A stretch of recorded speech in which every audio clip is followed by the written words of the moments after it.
जब हम नमाज पढ़ेंगे और अल्लाहु अकबर कहते हुए जब अपने हाथों को उठाएंगे तो ये हाथ इंशाअल्लाह क़यामत के दिन गवाही देंगे कि परवरदिगार ये हाथ उठते थे तो तेरे नाम पर उठते थे। वाह वाह सुभान अल्लाह। तो ये हाथ हमारे तुम्हारे मवाफिक गवाही देंगे क़यामत के दिन।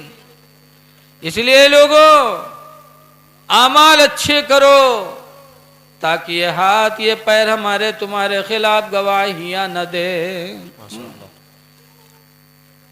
बड़ा कठिन दिन होगा वो, बहुत मुसीबत का दिन होगा। तो अच्छे आमाल कब्र में लेके जाओ और नबी की मोहब्बत लेके जाओ।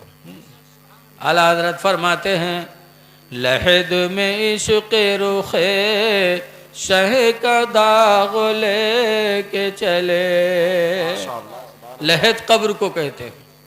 लहद में इश्क़ रुखे शह का दाग लेके चले। लहद में इश्क़ रुखे शह का दाग लेके चले। अंधेरी रात सुनी थी चराग लेके चले। कब्र में अंधेरा होगा और उस अंधेरे में रोशनी किसके वजह से होगी? इश्क़ रसूल की वजह से। लिहाजा नबी की मोहब्बत दिल में सजाओ। कब्र बड़ी अंधेरी कोठरी है, लेकिन आज कुछ लोग हैं जो दुनिया में तो दूसरों को धोखा देते हैं, मरने के बाद वो सोचे बैठे हैं कि हुओ धोखा दे के निकल जाइए। एक बुढ़वा रहा है मरे लाख तो के लड़कों 4 पैसे के दाढ़ी आरवार से बैठे, अब्बा ये बात अब्बा वो बात। तो बुढ़वा का कहता है भैया रे लागत है हम अब बचबे ना, मर जेबे भैया। तो हम मर जेबे तो भैया हमार कफन पुरान कपड़ा में यहाँ दियो, हमका पुरान कपड़े के कफन दियो, नवा कफन न दियो भैया। तो लड़कों कहीं अब्बा यूँ कहाँ हो सकत है, तुम हमरे लिए ज़मीन बनायो, दुकान बनायो, खेती बनायो, सब कुछ कियो, लेकिन मरे के बाद हम जब तुमका पुरान कफन देवे तो दुनिया वाले कहा कहीं है अब्बा, यूँ कहाँ हो सकत है कि हम कफन पुरान दी। तो बुढ़वा कहा था दुनिया वाले इनके चक्कर में सारे हमका फंसाए दे हो रे। तो कहा थे का है अब्बा। तो बुढ़वा कहा था पुरान कपड़ा में लपेट के रखे ताकि मुनकर नकीर जब सवाल कर रही हैं देखिए कफन पुरान तो जनिए तो बहुत पहले मरा ही का हिसाब होगा हुई, तो छोड़ दे हैं और नवा नवा कफन दे के हमका फंसाए देवे हो रे, जैसे देखिए तैसे जुड़ जाइए। बताओ ऐसे 420 बुढ़वा पड़े हैं कि दुनिया में तो 420 ही करत है, मरे के बादो सोचे बैठे। लेकिन याद रखो कब्र की कोठरी बड़ी अहम कोठरी होगी। जब मुनकर नकीर बड़े बड़े दांतों से कब्र की मिट्टी चीरते हुए कब्र में आएंगे तो बड़े बड़े पहलवानों के होश खराब हो जाएंगे।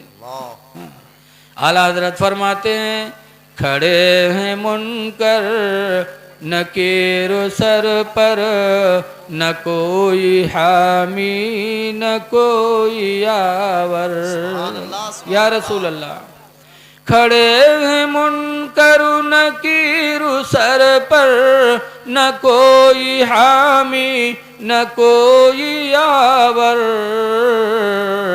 और बता दो आकर मेरे पैगंबर कि सख्त मुश्किल जवाब में है। बता दो आकर मेरे पैगंबर के सख्त मुश्किल जवाब में है। माशाअल्लाह। इसलिए कब्र की तैयारी करो। ये ज़बान ये हाथ न बोले पैर न बोले बल्कि हमारे आमाल खुद ही बोल दे। तो अच्छे आमाल करो। अच्छे आमाल में आज हमसे हमारे आपके मुंह की बोली है, अच्छी बोली बोलो। कुरान में क़ूलू लिन्नास क़ौलन हसना, ऐ लोगों से मीठी बोली बोला करो। मीठी बोली बोलो, वो बोली न बोलो कि किसी का दिल टूट जाए, वो बोली न बोलो कि किसी की बेइज्जती हो। मीठी बोली बोलोगे तो मीठी बोली बोलने से तुम्हारी मोहब्बत दूसरे के दिल में पैदा होगी। और सबसे बड़ी नेकी क्या है? सहाबा ने हुजूर से पूछा था, अल्लाह के रसूल, क़यामत के दिन सबसे बड़ी नेकी अल्लाह के नज़दीक कौन होगी? सबसे पसंदीदा नेकी इंसान की अल्लाह के नज़दीक कौन सी नेकी होगी? तो हुजूर ने फरमाया था, लोगों के दिलों को खुश करना। तुम दुनिया में किसी के दिल को खुश कर दो तो वो नेकी क़यामत में सबसे बड़ी नेकी मानी जाएगी। माशाअल्लाह। तो अच्छी बोली बोलो, वो बोली न बोलो कि किसी का दिल दुखी हो जाए। हज़रत अली शेर खुदा कहा करते थे, जरा हाथुस्सनान लहत तयामू, कि छुरी से कोई ज़ख़म हो जाए तो उसके लिए भराव है। छुरी लग जाए, कट जाए, टाँका लगवा लो, दवा लगवा, कुछ दिन के बाद वो ज़ख़म भर जाता है, निशान ख़त्म हो जाता है। बोलो, तो छुरी से ज़ख़म हुआ, चाकू लगा, ज़ख़म बना, वो भर गया। वला यल्तामु मा जरहल लिसानु, और हज़रत अली कहते हैं वो ज़ख़म कभी नहीं भरेगा जो ज़बान ने ज़ख़म पैदा किया है। नारे तकबीर, नारे रिसालत, मसलके आला हजरत फैज़ान ताज शरिया, फैज़ान आला हजरत मुफ्ती शबीहुल हसन साहब किबला। नारे तकबीर, नारे रिसालत। देखिए हज़रत मुफ्ती साहब किबला भी आ गए। इंशाअल्लाह इनका बहुत वलवला अंगेज़ बयान, आपको नसीहत आमोज़ भरा बयान आपको सुनना है। तो हज़रत अली शेर खुदा फरमाते हैं कि चाकू से ज़ख़म लग जाए तो वो तो भर जाएगा, और ज़बान से अगर कहीं ज़ख़म दिल में लग गया तो वो ज़ख़म भरेगा। जब भी बात वो याद आएगी आपका दिल फट ही जाएगा। इंसान कहता है कुरान की, लोगों से अच्छी बोलियां बोलो, मीठी बोली बोलो। इंशाअल्लाह मीठी बोली बोलोगे तो दिल में तुम्हारी बात असर करेगी। माशाअल्लाह। आजकल हम लोगों को अच्छी बात बताते हैं तो मार के, गाली दे के। लड़का गलती करी तो हम लोग गाली दे के बताएंगे, इसीलिए हमारा लड़का नहीं सुधरता, हमारी बात असर नहीं करती। ए बच्चे खामोश। एक नौ मुस्लिम थे, नया इस्लाम लाए थे, जिनका नाम है जुल्खुवैसरा। मदीना आए और मस्जिद में हुजूर दीन की बातें सहाबा को समझा रहे थे, तो जुल्खुवैसरा भी बैठ के सुनने लगे। उनका पेशाब लाग, उनका पता नहीं रहा कि मस्जिद में पेशाब करना मना है कि नहीं मना है। तो बात सुनते रहे, पेशाब लगे, वो हुए एक किनारे बैठ गए। तो सहाबा दौड़े, का हुश हुश हुश। तो सरकार ने फरमाया, हाँ हाँ उसको पेशाब करने दो, पेशाब कर लेने दो, वरना पेशाब की हालत में भगैया तो अल्लाह जाने कहाँ तक धारा जाए। भाई कोई ऑटोमेटिक चीज़ तो है नहीं कि बटन दबाए तो फट से बंद। हाँ, रोकत बिस्वा खाट जमीन तो चलेंगी। हाँ? अल्लाह के नबी ने फरमाया, हाँ उसको पेशाब कर लेने दो। वो बैठकर सुकून से पेशाब करके फारिग हो गए।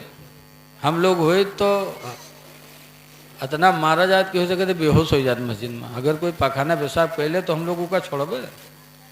लेकिन नबी करीम की कितनी अच्छी तबलीग थी। सरकार फरमाते हैं पेशाब कर लेने दो।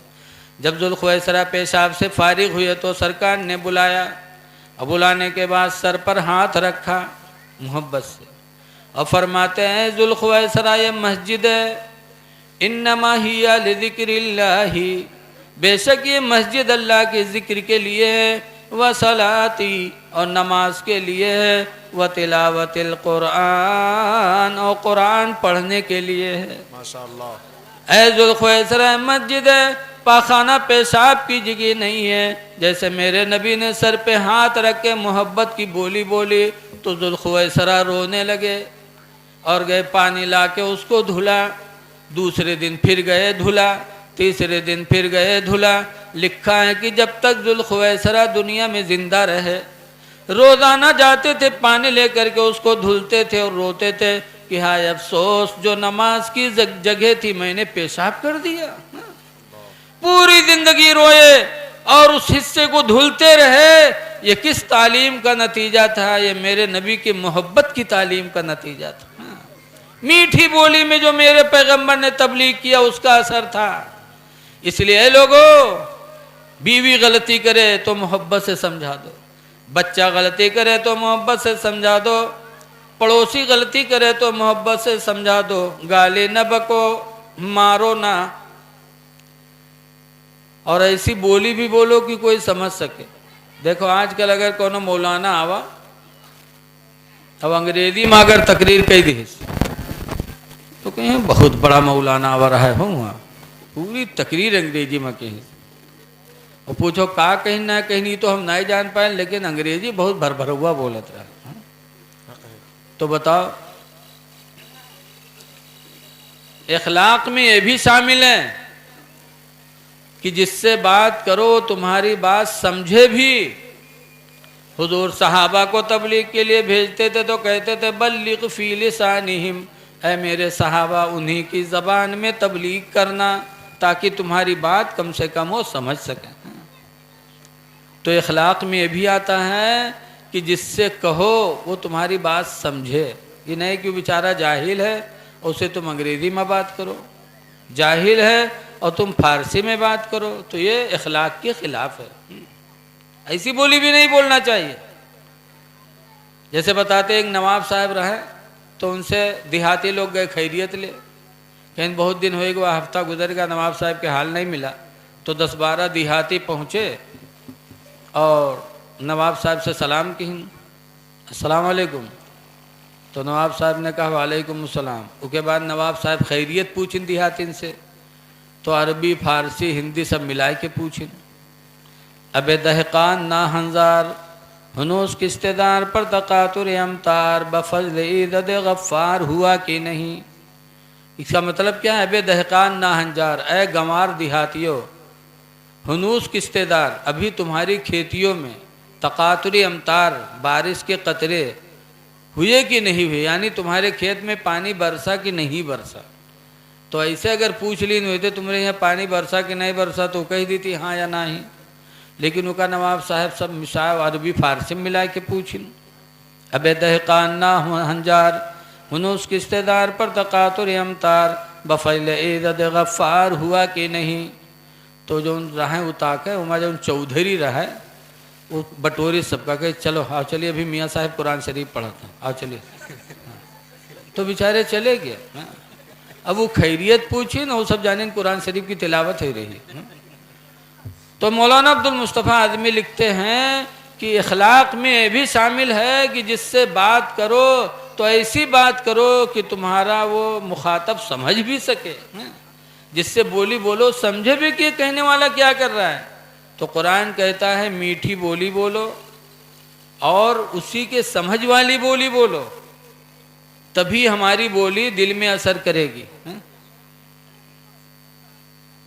तो हमने कहा है कि आज दिन तो हम मुंह से बोलते हैं, लेकिन एक दिन वो आएगा कि हमारी ज़बानें खामोश होंगी, हमारे हाथ पैर बोलेंगे। इसलिए हमको आपको चाहिए, आज मस्जिद के दरवाजे के सामने जलसा है।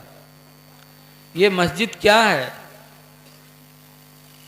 हुजूर फरमाते हैं इज़ा रअयतुमुर रजुला यतअहदु बिल मस्जिद, जब तुम ऐसे आदमी को देखो जो मस्जिद की देखभाल में लगा रहे, फशहदू लहू बिल ईमान, तो ऐ लोगो तुम उसके ईमान के गवाह हो जाओ, गवाह हो जाओ, गोया कि उसके दिल में ईमान है, तभी मस्जिद की देखभाल करता रहता। मस्जिद की सफाई करना, मस्जिद में आना जाना, ये ऐसा अमल है कि हुजूर फरमाते हैं इदा मररतुम बिरियादिल जन्ना, ईमान वालो जब तुम जन्नत की क्यारी से गुजरा करो, फरतो मिनहा, तो उसमें से कुछ चर लिया करो। साहबा ने पूछा वमा रियाजुल जन्ना, अल्लाह के रसूल जन्नत की क्यारी है कहाँ? जन्नत तो अर्श आदम पर है, जन्नत कहाँ है कि हम पहुँचे तो चल लें? तो हुजूर फरमाते ही अल मसाजिदो, ज़मीन के ऊपर जो मस्जिदें बनी हैं ये सारी मस्जिदें जन्नत की क्यारियाँ हैं, लिहाजा जब पहुँचा करो चर लिया करो। साहबा ने पूछा वमर्रतो, अल्लाह के रसूलो चरना क्या है?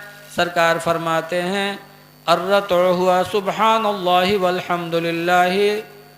चरने का मतलब यह है मस्जिद में पहुंचकर सुबहान अल्लाह की बोली बोलो, अल्हम्दुलिल्लाह की बोली बोलो, अल्लाहु अकबर की बोली बोलो। ये बोलियां जब तुम बोलोगे तो तुम्हारा ईमान मजबूत होगा, तुम्हारी रूह को ग़िज़ा हासिल होगी।